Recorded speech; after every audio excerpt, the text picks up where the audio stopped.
I knew that I wanted to create something different. And I think that anytime as an artist you're doing something where there's no pre-existing blueprint, it's really difficult because you're singing about things that you've never heard anyone sing about. I'd never heard a song. It could exist, but I've never heard a song talking about how you can be both. You can be a prince, you can be a princess, you can be the bride, you can be the groom. And that was like very interesting for me to explore, but it was uncharted territory as far as I know. And so I think that that is just always difficult for any artist and scary because you don't know, since it's such a niche thing. Are you like, is this genius because no one's done it, or is it not a great idea and that's why it doesn't exist, you know?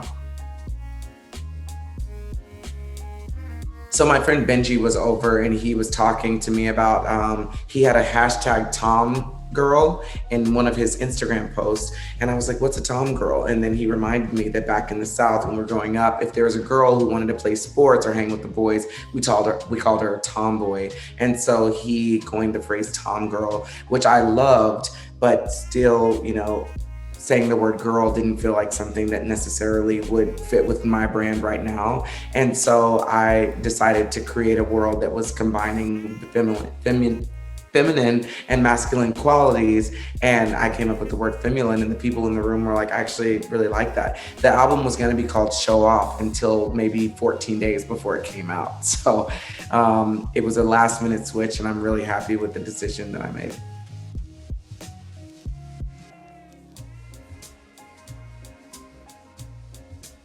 I have just been so unbelievably grateful, flattered, blown away, shocked, gobsmacked, like at the things that I've been able to accomplish.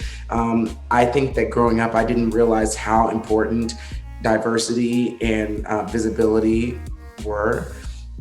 But as I grow up and as I get to meet my fans and they tell me their stories, there's a really hard, just like, I don't know, it's a really hard concept to grasp that you came from nothing. And I think if I had gotten into like fame or celebrity or earned my verified check from being on a major TV show, that would feel very different. But I didn't actually get my verified check from being on American Idol for 5 seconds.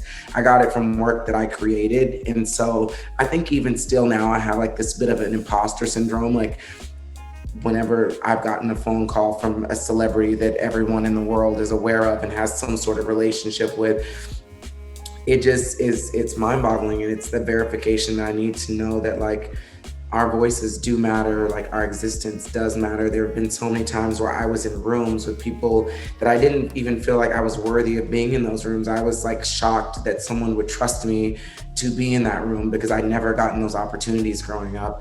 And now I just feel this confidence that I never had, that anything that I want to make happen, I can actually accomplish. I think that that is the difference between the way certain people grow up and the way African Americans grow up. I feel like a lot of people who are Caucasian have been able to look at the world, and whether they realize it or not, they get to see themselves in television and on billboards and in power positions. And so subconsciously, they know that it's something that is within the realm of possibility for it to happen for them. But when I think of my vision board that I had when I moved to LA 10 years ago, it would not have included any of these things because I wouldn't have had the courage and the wisdom and the diversity and the acceptance and the permission from society to be able to put things on there. Like, yeah, as a dreamer, I still even limited my dreams at that time.